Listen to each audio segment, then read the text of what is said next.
Hi, I'm Griffin, and welcome to Other Planets, a new channel about and for people with autism. Come with me, there's something you should see.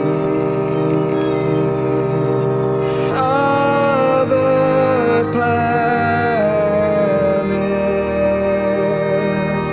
we are not alone. So, this channel is for people with autism spectrum disorder, and the people who care about them. It's also for anyone who's curious and just wants to learn more.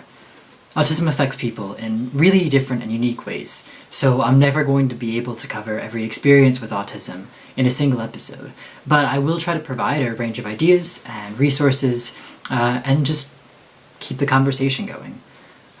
Each episode has 3 sections: a main topic or question, a news bulletin from the world of autism, and a spotlight on someone who has autism and is doing cool art or research, or whatever, really.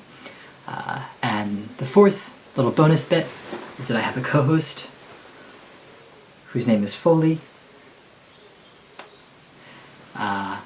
He's very wonderful and friendly and soft, and he keeps me very happy and comforts me. So he and I will host this show together.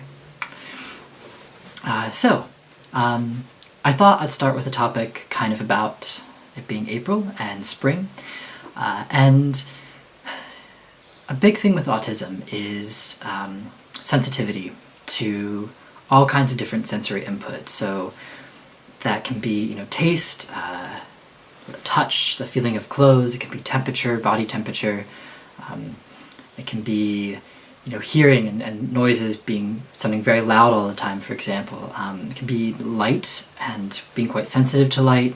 And that's really the combination of how sensitive people are just really varies. But a time that can be difficult for lots of people with autism is when the seasons change. This is something that I don't see people talking about very often, but when the seasons change, especially when, if you live in an area with daylight savings time,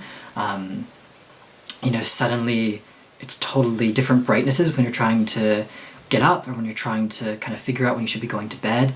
The temperatures are changing, especially in spring and fall. The temperatures go from hot and then they're cold again, and if you're like me, then it can be hard to kind of figure out what clothes to wear, because you just want to kind of switch and just make the change into wearing shorts or whatever is more comfortable for you when it's warm out.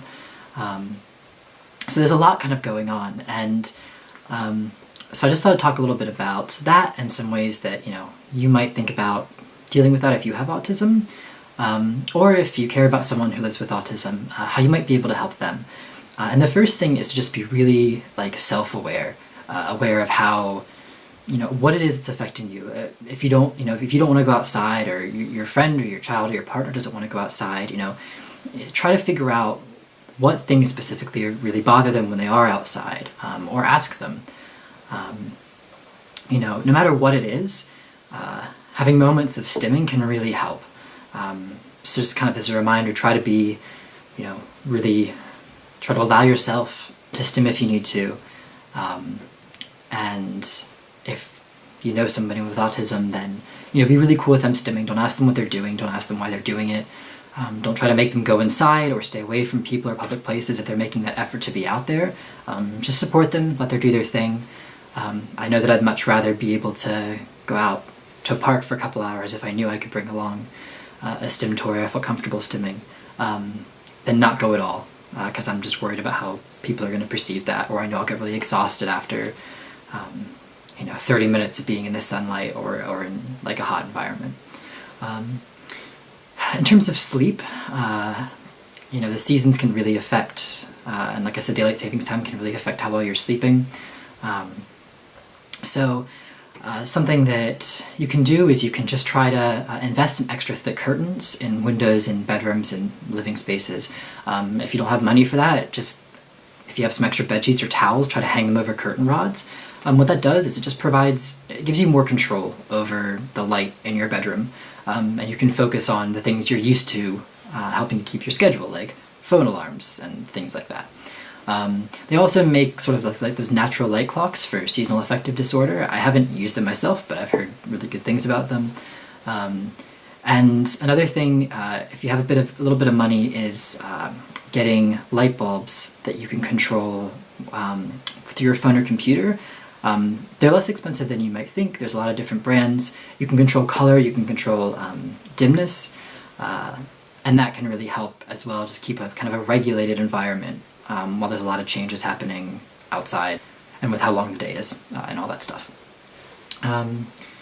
So also in terms of temperature, that's a hard one, but trying to dress in layers, packing extra things, and not, things that you're comfortable wearing, that you're used to wearing. Maybe, if you're someone who gets really hot at night and it's getting warmer out, but you need that feeling, that sensation and weight of blankets, investing, maybe they make cooling blankets that you can buy, and things like that. And also in terms of light sensitivity, I know for me, when it starts to get really bright out, I start just kind of retreating because it just feels like a lot. I'm very sensitive to light. Hello. And so is Foley, apparently. So I just try to find some nighttime activities like backyard astronomy or,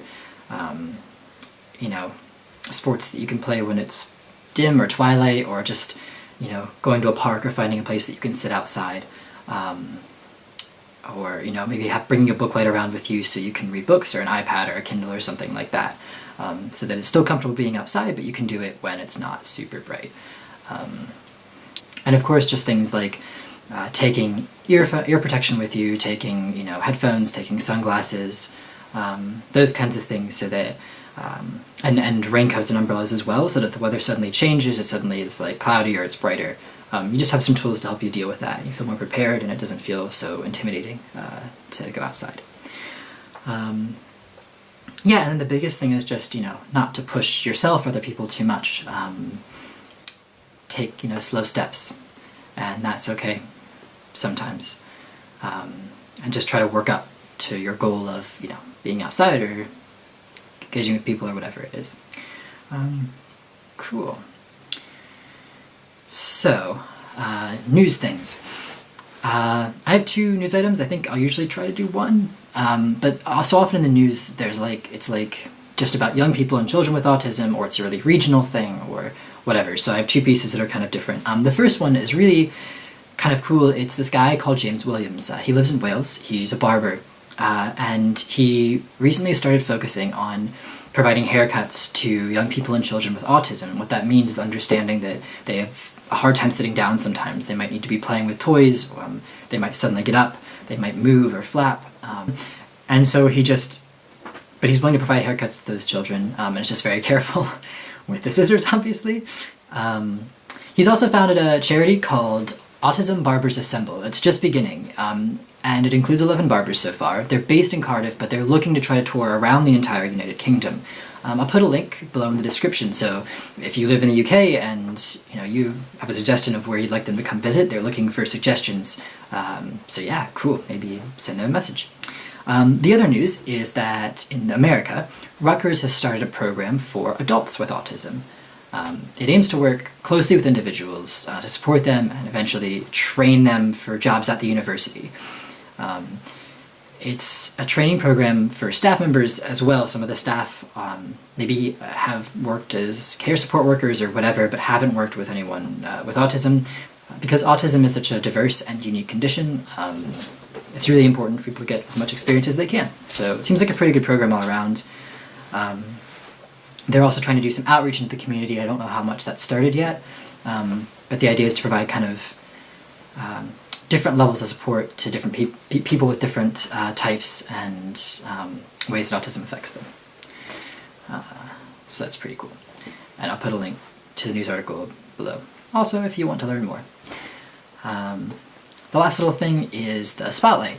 So this is, there's someone who I've been following for a little while on Twitter and kind of around, and their name is Harry Giles. They're really cool. They're a poet and academic, and they do other stuff. They're based in Scotland. And their Twitter has loads of cool insights into sort of politics and autism and research, as well as intersections between transgender rights and issues and autism, and how those communities overlap and intersect. There's some really great threads on there. They work in theater and the arts as well, and they don't just kind of talk about ways to make theater more accessible to people with autism or learning disabilities or even mental health concerns, but they actually make work and spaces that integrate with venues or performances or events or shows. And they offer kind of these quiet or calm spaces, and they offer to come and do it at whatever your event or show is, and to make that space in a way that really sort of integrates well with whatever you have going on. So it's not just kind of like this side space, like go away and be over here in your special room. It's just an integrated experience, which I find quite exciting. So that's also cool. Yeah, so I'll put links to all this stuff down below. I would love to add a section on kind of answering questions. And so if you have any questions, you can just comment, and that'd be great. So thanks so much for watching, and hope to see you next time. Bye. Bye.